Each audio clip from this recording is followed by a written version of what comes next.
Hello folks, today we're going to talk a little bit about measuring for a wood blind for an inside mount.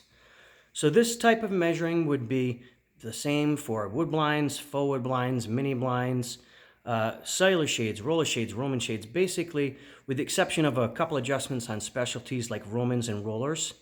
Any type of shade that's going to fit inside the window and go up or down. So I'll explain to you first of all how they fit.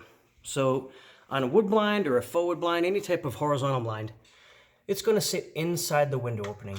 And you will see it's going to come with a bracket that will screw into the top of the window on the left and the right hand side. And if your window's wide enough, if you can see here, it'll also come with a middle support bracket that will help the shade from sagging in the middle.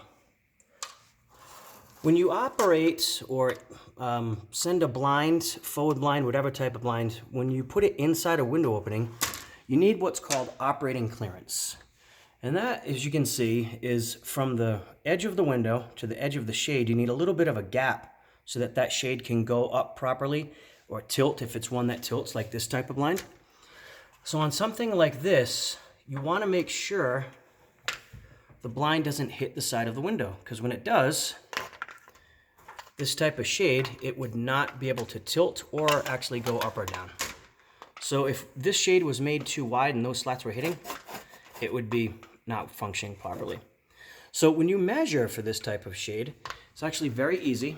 So I'll back up a little bit so you can see. You're going to measure the width of the window at the top, the middle, and the bottom. And the reason is that window is not always perfectly square and even. So if I measured this window, and the top was 58 inches wide, and the middle was 58.25 inches wide, and the bottom was 58 3/8 inches wide, I would have to order it at the smallest width, which in this case would be 58.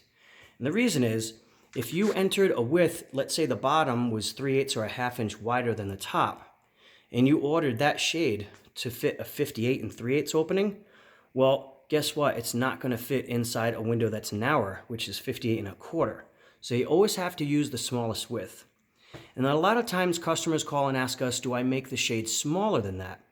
Well, with any type of shade or blind, when you do an inside mount, if you enter 58.25, we know how much of a gap you're going to need on the sides of each shade. So all you do is you enter the narrowest width, which would be 58.25, and then we're automatically going to take off a little bit on each side so it goes up and down and doesn't interfere. On the height of the window, you want to measure on the left, the middle, and the right side of the window. Now let's say on this window, it was 58 on the left, 58.25 in the middle, and 58.5 on the right. I would enter the 58.5 because I like my blinds to go down all the way to the bottom of the window. You want to make sure it's touching on the longest part of the window. Now, some people say, well, I don't want my blind to pool up, or if this window is a little shorter over here, then obviously it's going to get a little tight and rest over here. You're going to have a little bit of extra buildup on this side. But you always want to make sure that the blind goes all the way to the bottom.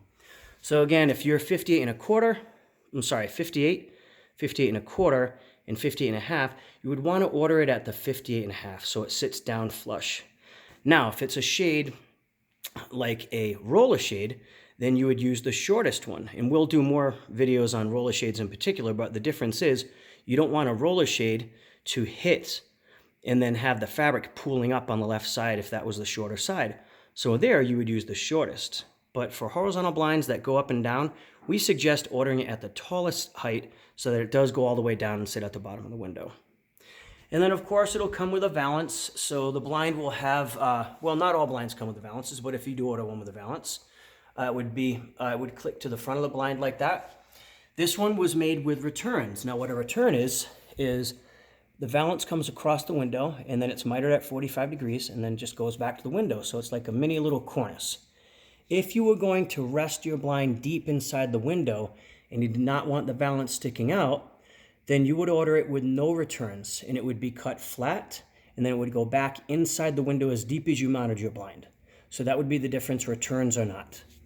This type of blind has a tilt on the left side. So this blind You have a set of cords to tilt the blind open and closed on the left. And you also have a set of cords on the right that would lift the blind up and down. Okay? Also, when operating a blind, always pull to the inside and lock to the outside. That's how you operate a blind. Okay? Any other questions, please call our customer service, and we will have follow-up videos as well. Thanks.